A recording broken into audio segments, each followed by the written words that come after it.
Washington track President Trump's new effort to do more. His declaration yesterday that opioid abuse is a public health emergency. Governor Chris Christie leads the president's Commission on Drug Addiction. Listen here as he talks on CNN this morning, trying to put this epidemic into context. We have 175 people a day dying. We have a 9/11 every 2.5 weeks. Think about this. What would we spend to make it stop? That's a fair question. What would we spend? What should we spend? The president's declaration doesn't call for any additional federal funding. It punts that debate up to Congress, and it's an important debate. The question is, all of these lawmakers hear this when they go home. They all say it's an urgent priority. And now they're going to have to decide a funding level, at least initially out of the box. And a lot of people are saying, why did it take 10 months, Mr. President, which is a fair question after the campaign, and for all the members of Congress, too, not just the president. But when they're trying to do tax cuts, do a year-end spending plan, deal with hurricane and disaster relief, will this get the attention it deserves? It's starting to get the attention, particularly after the declaration yesterday. But obviously, the big question is money. You need resources and funding to put really some teeth behind the declaration. And you have Democrats throwing some numbers out there. Ed Markey of Massachusetts said he wants about $45 billion as part of this declaration. But if you look at the congressional legislation of funding bills, that both the House and Senate appropriations bills for the next fiscal year have the opioid funding flat. The HHS fund that deals with public health emergency, my colleagues reported yesterday, is down to just $57,000. That's basically nothing at this point. So there does seem to be a need for funding, but if you're going to spend money, you have to save money somewhere else, especially with the Republican Congress. You're already starting to see the outlines of an offset fight with the disaster aid funding. You're seeing more conservatives saying we have to, cut spending elsewhere to pay for a recovery in the hurricanes in Texas and Florida and Puerto Rico. So if this gets added to Congress's lap on top of everything else, this just creates another battle and a tough one for Congress. The thing that this president has shown, he did it on the campaign trail, but that he's really shown an ability to do is to highlight issues that lawmakers, that Republicans weren't talking about, that Democrats weren't talking about. He did it on immigration, he did it on trade, and he could do it on the opioid epidemic if he chose to do it. But he would need to have a sustained public messaging campaign and really put pressure on both parties in Congress.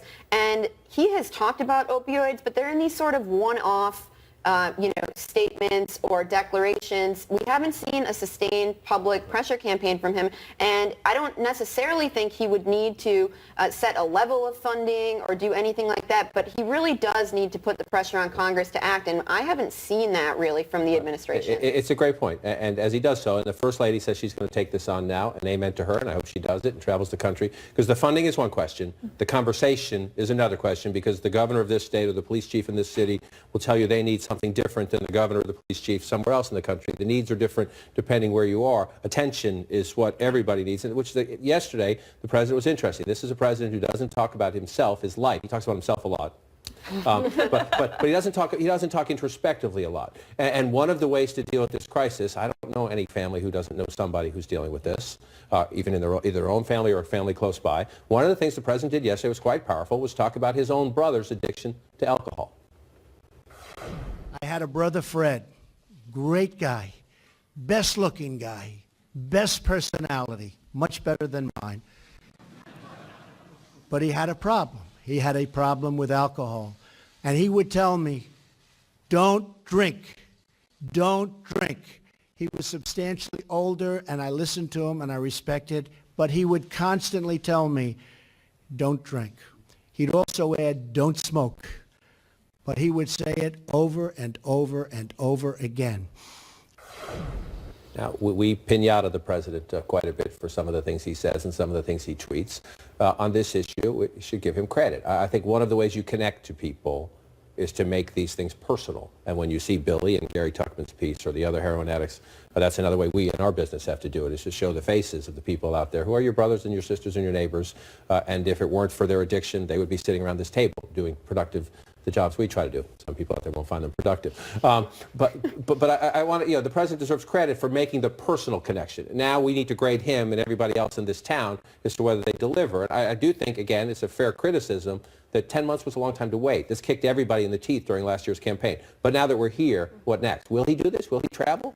I mean, I think he will bring it up along the way, but in sort of the haphazard way the president has brought it up in the past. I mean, remember, this is not something that he's been thinking about his entire life. Right. Separate and apart from the story about his brother, I mean, this is a lesson the president learned when he was campaigning in New Hampshire and when he got pulled aside time and time again and said, this is a real problem here. Let us tell you about the opioid crisis. This is a lesson he learned on the campaign trail, and he learned it was like there were families that were struggling, there were local officials that needed help, and that it was a potent message for him to carry into other states. And so there are a lot of people who put their trust in him and put their faith in him and voted for him along the way because they thought he was going to do something immediately. And I think that what they were voting for was something more than a declaration. They were voting for money, they were voting for help, and they were voting for a sustained campaign. So in that sense, the onus really is on the president in a much more personal way than someone who votes, let's say for tax reform, for instance.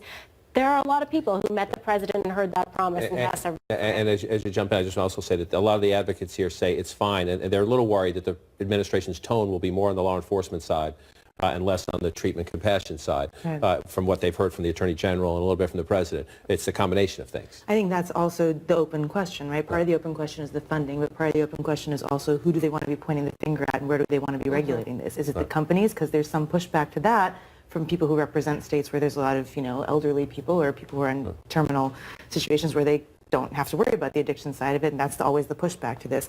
Is it going to be the corporate side? I mean, we just ran a massive piece about a week or two ago that showed how Congress kind of dropped the ball on that front. Is it going to be on getting naloxone to, various municipalities and police forces? There's even some resistance there in certain parts of the country. The president has the pulpit now. He's established that he deserves the pulpit based on his personal experience. It's a question of how he uses it now to call for very specific things that are probably going to be a little uncomfortable for members of both parties to actually get behind, but he kind of has to because there's not really a single figure of the stature of the president that can emerge out of Congress to command a similar sort of limelight that has that personal